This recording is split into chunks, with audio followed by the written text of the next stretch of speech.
Hello and welcome to another Drive-In Double Feature. I'm Ryan, I'm Nathan. and this is the podcast where we talk about two movies a day, where we talk about two movies a week every Tuesday and Thursday. Before I get anything at all, we have a Patreon over at patreon.com/Drive-In Double Feature podcast. Nathan, I was at my grocery store picking up some Crazy Cow cereal the other day, and Okay. I was just like, oh man, these these prices are so crazy. And someone said, right? It hmm said, you want to know a really good deal, though, you go over to the Patreon for Drive-In Double Feature podcast. They have some fun games, some conversation, just a good old time over there for only $5 a month. And I said, that does sound like a good deal. And they said, yeah, I hope Ryan and Nathan know how much we appreciate them. And I said, I think they know. And Do they? I, I, I don't know, do they? I think so. It seems like they're kind people. They might be. I don't know. They might be jerks. But Who knows? anyway, it doesn't affect any regular content. But today we are talking about 1989's Intruder, and that is directed by Scott Spiegel. This is a movie that it's kind of has a little small cult following to it, mainly because it involves the Raimis, um, Sam Raimi and Ted Raimi are both in this movie, and also Bruce Campbell is in this movie too. He is credited as being in this movie, but he's barely in it. It's a cameo. It is a cameo. So crazy. Have you seen the VHS cover for this movie? Big I didn't. Bruce Campbell on it. Well, good. You're just like sitting there waiting for him to Uh, show up in this movie, and yeah. you're just waiting for him to show up. I mean, like, so like this one, I I remember I was on Reddit, because I'm a Redditor, Nathan, and Ew. so that means I do have a 212 IQ. Thank you. And Wow. Wow. How many upvotes do you have, or what do you, karma? I think is what they call it. I got like 200,000 karma. I'm not bragging, not bragging. I couldn't tell you if that was good or not. But no, anyway, there was somebody who just said like, "Oh yeah, I just watched this movie Intruder and it was really cheesy fun." And I was like, "You know what? That sounds like fun." I had no idea that who was in it or what it was about or anything. I just knew that it looked like a pretty fun time. Um, because the main premise of this movie is there's this grocery store that's going out of business, and apparently they need like 8 people all working in this grocery store after hours. Yeah, Just seems like it's a lot.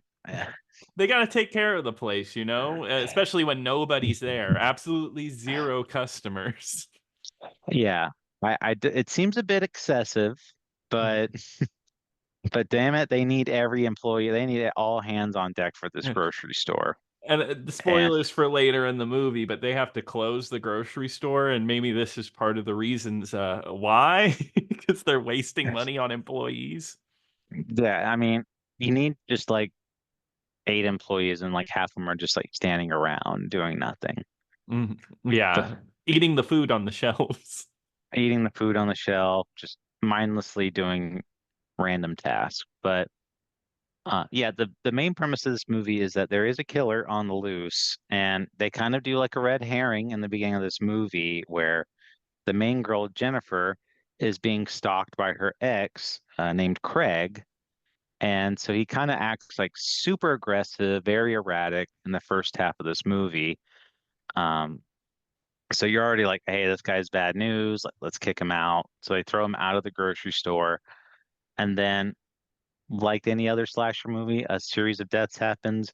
And it's kind of, the it's hinted at like, oh, maybe Craig's the killer. We don't see Craig at all. hmm Um, and who knows, maybe it ends up like that. Who knows? You don't see him for most of the movie, but I You guess don't.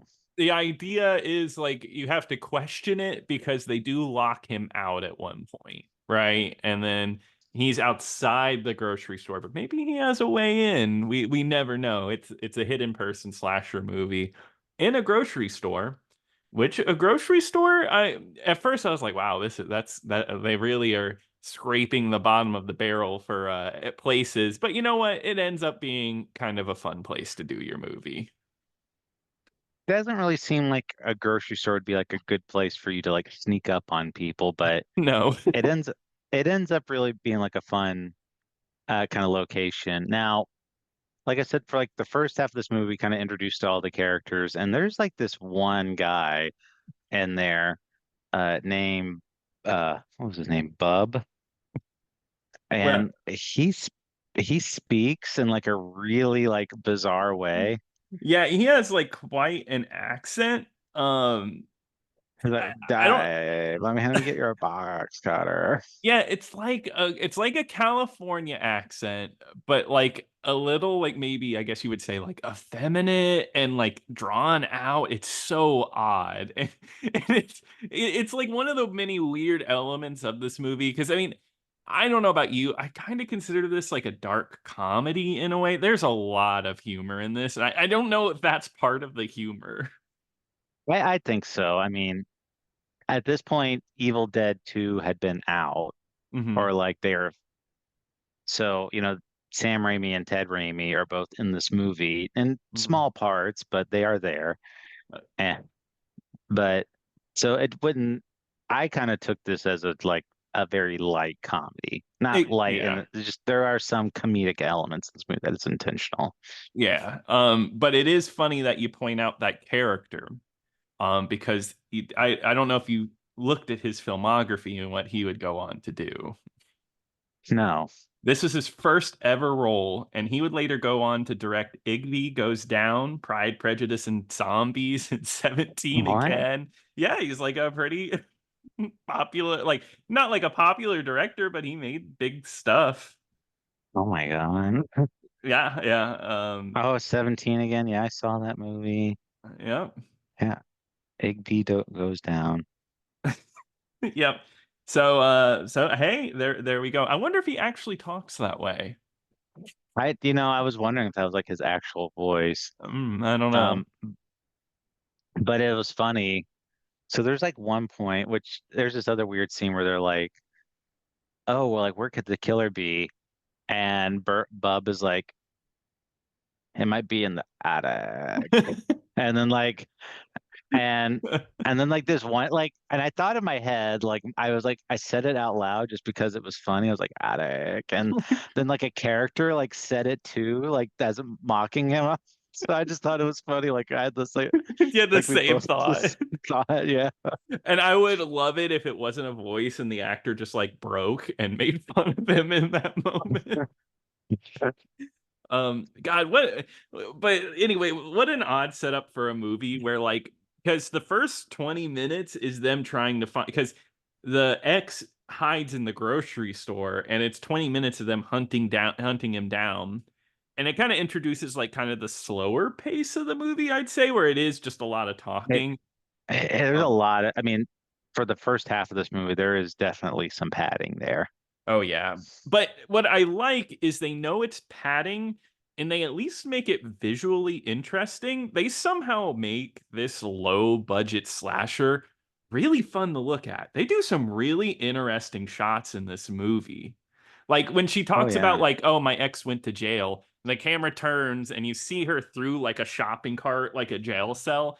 Kind of like lame I don't know, film school stuff, but I kind of like that. I thought it was fun. Or later there's a scene in the bathroom where he's talking the camera's in first person and he's talking to himself in the mirror and obviously it's just a guy standing on the other side of like a hole in the wall.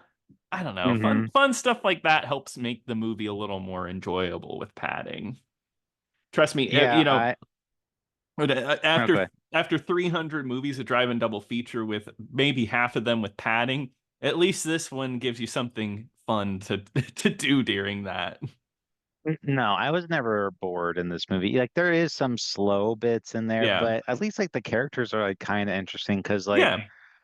like one of like the one co-owner or whatever the grocery store, like he tells this really long-winded story about like this guy had chopped off somebody else's head and Hmm. was walking like they say he was just walking around with a head in one hand and eating a sandwich with the other, and just that just that which was foreshadowing. Come to Yes. find out, Yeah. so we were kind of like we were introduced to all these characters that were kind of like unique in their own way, and like there's this one like the one there's like one guy in the movie, I forget his name. I think it was like Danny, I think, or like he was like the main dude, like one like the main dude. Oh, Dave. It was Dave. Okay. Yeah. Yeah, I thought, because it was kind of setting him up to be like the new love interest for Jennifer or whatever, Yeah. but he kind of just like gets killed off like kind of like really well he could, his head gets thrown into like a meat slicer pretty much. Yeah, probably one of the more brutal kills of the movie.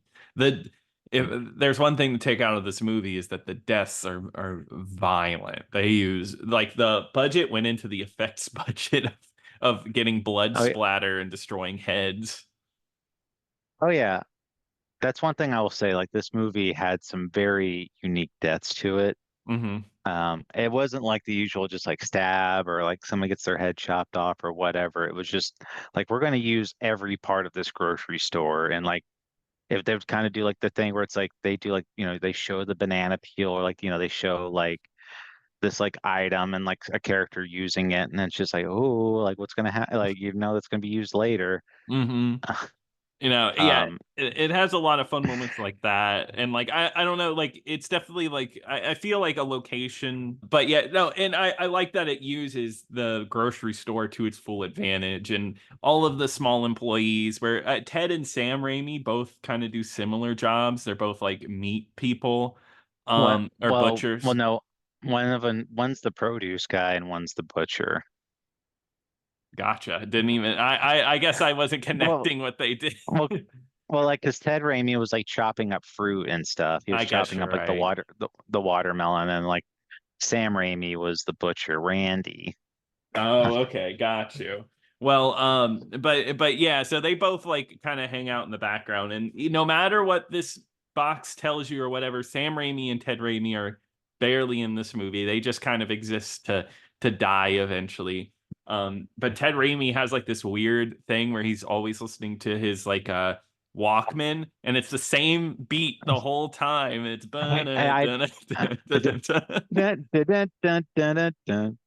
it's just that and it's that for like the whole scene when he's that in it. that's the that's the only song he listens to. He listens to that song over and over on repeat, and the and when he gets killed, so like the killer gets like a machete or like a butcher's knife and like chops him, like goes like blade down like right on his forehead, like right on his head.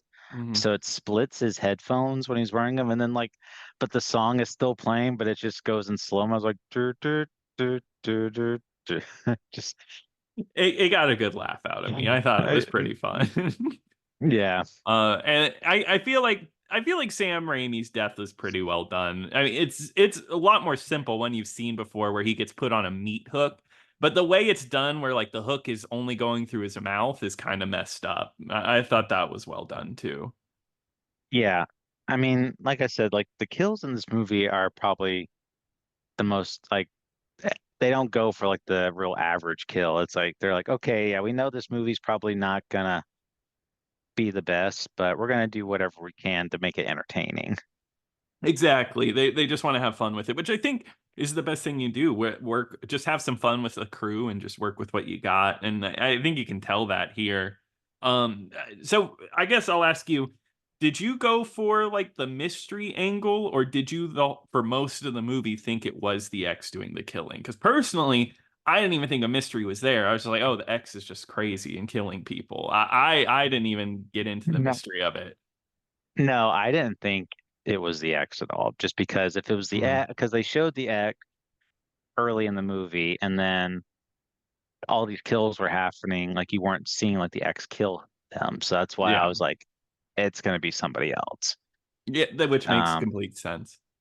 and I think by by a certain point, it was pretty easy to say, like, oh, it's gonna be. spoiler, Bill, like the Oh old yeah. man. There you definitely hit a point where like, like you connect it and it's like, okay, yeah, because they're closing down the grocery store, which is like I guess everyone in here is just absolutely depressed, broken over it. And he's the And co-owner and he kind of has no say. Okay. no, and he's kind of like at the point where he's just like, look, like, because in the beginning of the movie, he says, like, I did everything in my power to get this place not closed, but truth of the matter is he's like, I own 49% and this other guy owns 51%, so he overrules me. Yeah. And out of revenge he kills everyone in the store. I guess he planned on just killing the owner, but he went a little crazy and started killing everybody. Yeah, he's like, well, I couldn't have any witnesses. Hmm. And I thought you probably could have just killed him, and I don't like everyone probably might have been happy to keep their job. I know because everybody's broken. It's fun. Like there, it is just kind of a hangout movie at times where she's talking to him and he's like, there's a grocery store down the street. I can give you a reference. She's like, okay, yeah, cool, thank you. It's just like all the stuff that would come from a place closing down. But Well, come to find out, I he's crazy. I mean, they probably didn't want that place. They didn't want that place to close down because it's like, well, what other grocery store is going to pay us to like hang around and do nothing? Well, they make it sound like they get paid well because she's like, "Well, I get paid the same you do here," and he's like, "Oh, you got to talk with him, but I think we can make it work." Yeah. So, Um. yeah, I mean, that sounds like a rocking job, Oh yeah. but not a sustainable Uh. one. Oh no, because you're gonna get killed. See, I would love to see like yeah that, and I'd love to see the budget breakdown. I wonder if that got deleted out of the movie where they just go over the budget of the Like, grocery store in oh detail. yeah, I think that would have been a nice, helpful scene, like a nice 30-minute like exposition of like just saying like, Hmm. yeah, well, like according to these profit losses, we're not sustaining our growth. We really need to be operating at a much like a 10% higher efficiency in order Hmm. to get the Hmm. kind of revenue that we're seeking.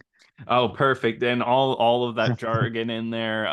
It would Mhm. be, yeah. I imagine there's somebody that watches a movie that would be like that. Like, I really needed a scene to explain why they were closing down. Otherwise, it doesn't make sense. Why would they close a grocery store down without having hard evidence? Exactly. No, no, we don't get any of that. Instead, we get Uh, a great scene where Bill has the head of one of the dead guys to get Jennifer's attention, and he's like, "Me, help me," with the head hanging out, and then she catches up to the head, he lifts it up, and it's her severed head. What a great reveal! That was very creative. that was funny because I was not expecting that, where he's just like, oh, help me, and he's like, oh, and he's like, hey, like, Yeah. And this actor, Dan Hicks, really goes all out. Once he's revealed as crazy, he hams it up big time. And it's a lot of fun. yeah, Um, but it is kind of crazy to think because there's a scene with Jennifer at the end of the movie where she's running around the grocery store, running away from him, and and Bill here has set up the dead bodies perfectly throughout the grocery store. I mean, like just right on the money. She would hide in a cooler, dead body right there. She would go to a closet, dead body right behind her. He's like the master of body staging. yeah. I mean, imagine if he was just like he put it in the office, and she's like, no, but then like she like hides like in a maintenance closet or whatever. It's like, no, you're not supposed to hide in Damn it. there, like. Go in there. The body's in there. Get scared in there. Go ahead. Yeah. There's one thing that I guess I don't know if this is common practice. There's like a window in the manager's office that's upstairs that looks down on the grocery store. I guess was this a thing? I had never known about anything like this. I mean, I've never worked at a grocery store, so I don't know. Actually, so my very first job was a grocery store, Gotcha. and we had a setup where you'd climb up the stairs in order to go to the break room, Hmm. and like all the walls up there were glass, so like you could stay up there like in the break room, and you could like look down at the grocery store, and um same deal with the manager. The manager had like a great big like glassed wall so they could see like down into the grocery store. That's actually kind of crazy. So it is a thing. Yeah, it's happened. Yeah. Um, the other thing I wanted to mention, speaking of a grocery store having weird things, I mentioned it earlier. They're like, "Oh yeah, this grocery store has an attic." I'm like, "An attic?" Like, Yeah, an attic, right? But yeah, I was thinking the same thing that like really an attic in the grocery store. Usually it goes like all the way to the top, right? Like there usually isn't like a second floor.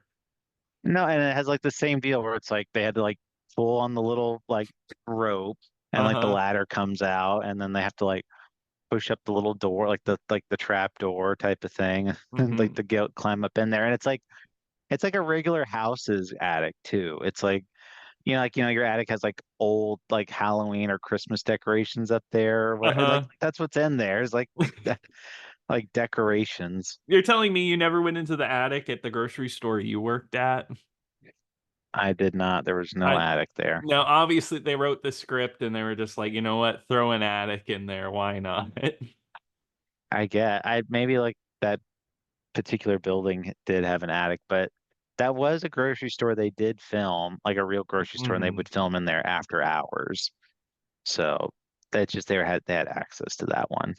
Hey, that's cool. I think I also read that they bought like a bunch of like damaged food to fill the shelves up in the movie as well. I mean, it does a good job. I mean, obviously shooting in a grocery store is good. You could probably tell if it was fake. I wonder how much it cost them. Probably barely I don't anything.